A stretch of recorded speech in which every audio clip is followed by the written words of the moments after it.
Perang antara Israel dan juga Hamas masih terus berlangsung. Desakan komunitas internasional untuk gencatan senjata tidak diindahkan Israel. Sejauh mana perang ini akan berlangsung akan kita bahas bersama Ketua Prodi Pasca Sarjana Hubungan Internasional Universitas Indonesia, Broto Wardoyo. Selamat sore Pak Broto, terima kasih telah bergabung bersama kami di CNN Indonesia Connected. Selamat sore Mbak Monika. Pak Broto, kita sudah 1 bulan melihat perang Israel-Hamas berlangsung dan sampai dengan saat ini Israel masih terus menolak gencatan senjata. Yang terbaru, kita baru saja mengetahui bahwa Israel juga menyerang rumah sakit termasuk rumah sakit Indonesia di Gaza dan menelan korban jiwa. Apa saja Pak catatan Pak Broto terkait perang yang masih berlangsung hingga saat ini?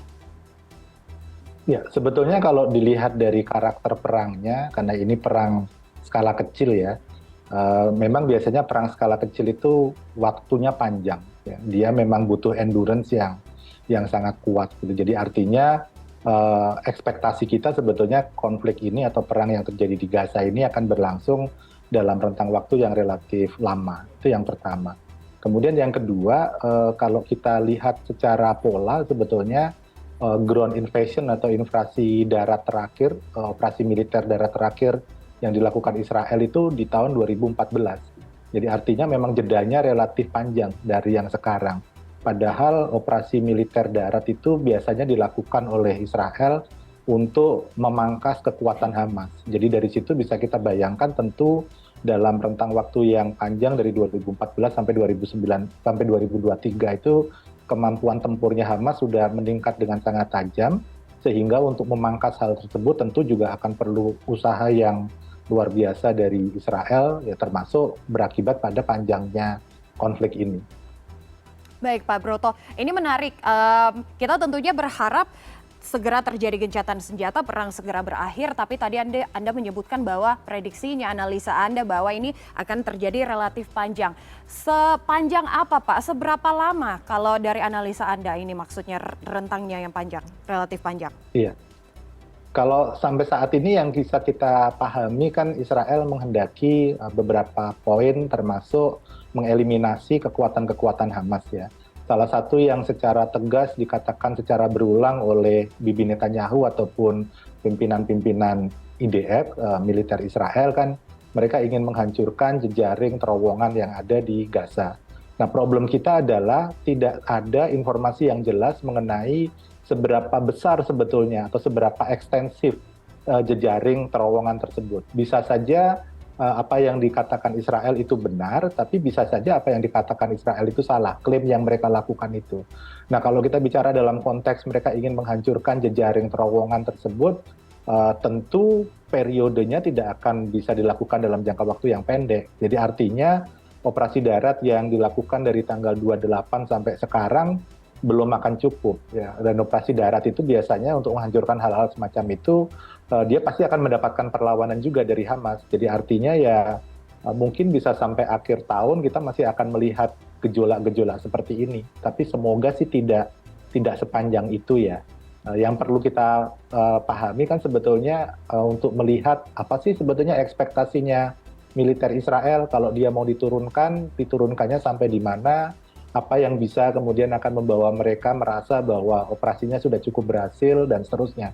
Ya hal-hal itu yang sebetulnya perlu untuk kita pahami dan ditekankan betul. Karena kalau tidak, semua upaya yang kita lakukan ya tidak akan mampu mengubah keputusan yang diambil oleh Israel seperti yang sekarang terjadi ini.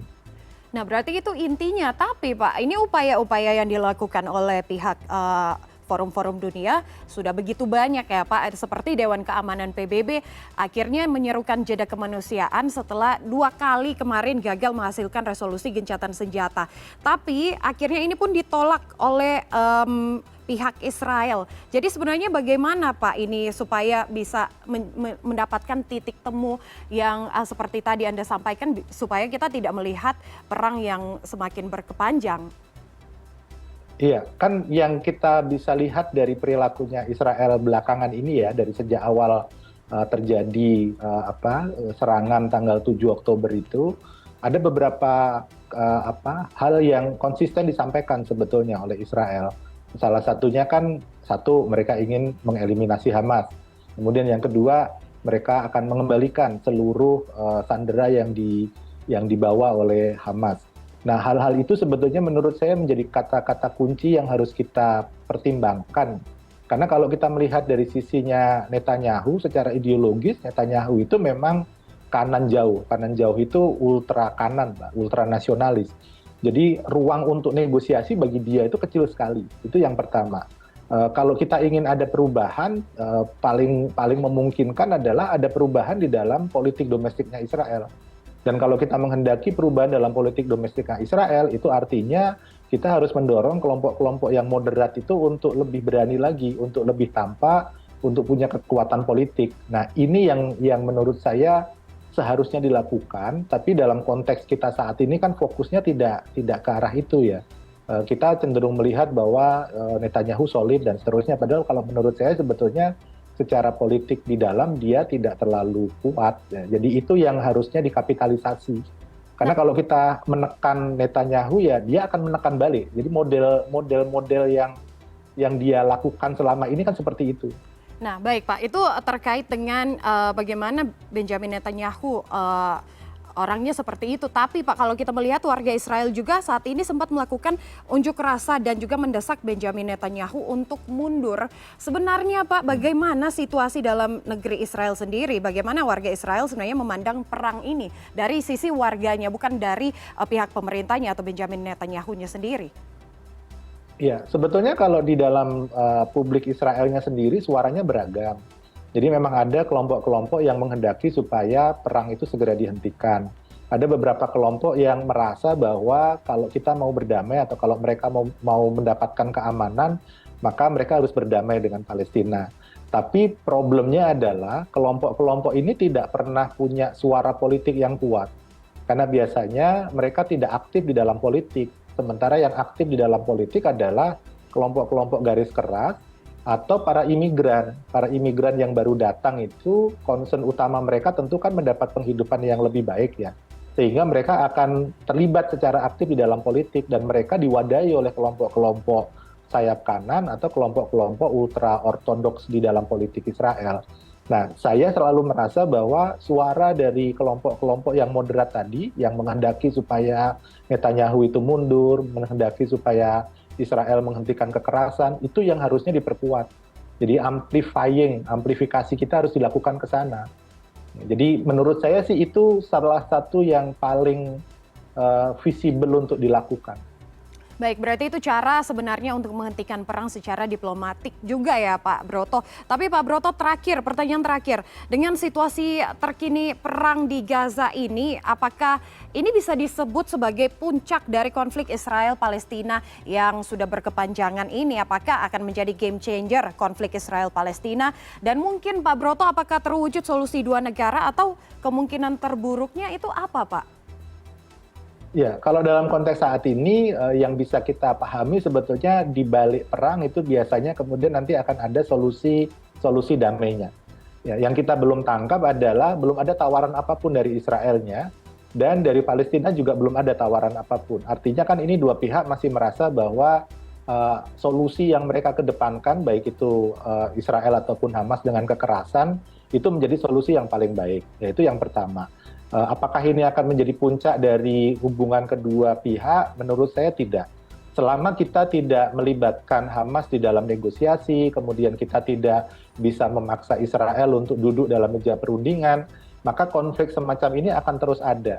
Yang membedakan kan nanti skalanya saja. Dengan sekarang Hamas punya kemampuan tempur yang luar biasa kuat, tentu ke depan mereka juga tidak akan berkurang. Artinya jejaring mereka sudah cukup kuat. Itu artinya kan ke depan kekuatan militer Hamas juga akan mampu untuk semakin menekan Israel dan hasilnya pasti akan selalu seperti ini. Ada siklus kekerasan yang tidak bisa dihentikan. Nah itu kalau kita bicara apa ke depannya. Apakah solusi dua negara masih memungkinkan? Solusi dua negara itu solusi yang paling ideal. Karena kedua pihak punya negara masing-masing, mereka bisa merefleksikan atau mereka bisa menyampaikan aspirasi politik mereka. Yang jadi pertanyaan adalah bagaimana mewujudkannya. Kalau kita bicara solusi dua negara, tapi kita tidak melibatkan semua elemen masyarakat di kedua negara, tentu tidak memungkinkan. pasti akan ada kelompok-kelompok yang tidak suka dan kemudian akan berujung pada berusaha untuk mentorpedo kesepakatan yang didapatkan. Jadi menurut saya kalau kita mau mendorong solusi dua negara, yang pertama semua pihak harus dilibatkan di dalam negosiasi. Kemudian yang kedua, kita harus menciptakan equal footing-nya dulu. Equal footing itu maksud saya dalam proses perdamaian selama ini kan Israel lebih dominan. Palestina selalu ada di posisi yang lebih lemah. Nah, saya sih selalu merasa bahwa Indonesia bisa melakukan hal tersebut, menciptakan equal footing.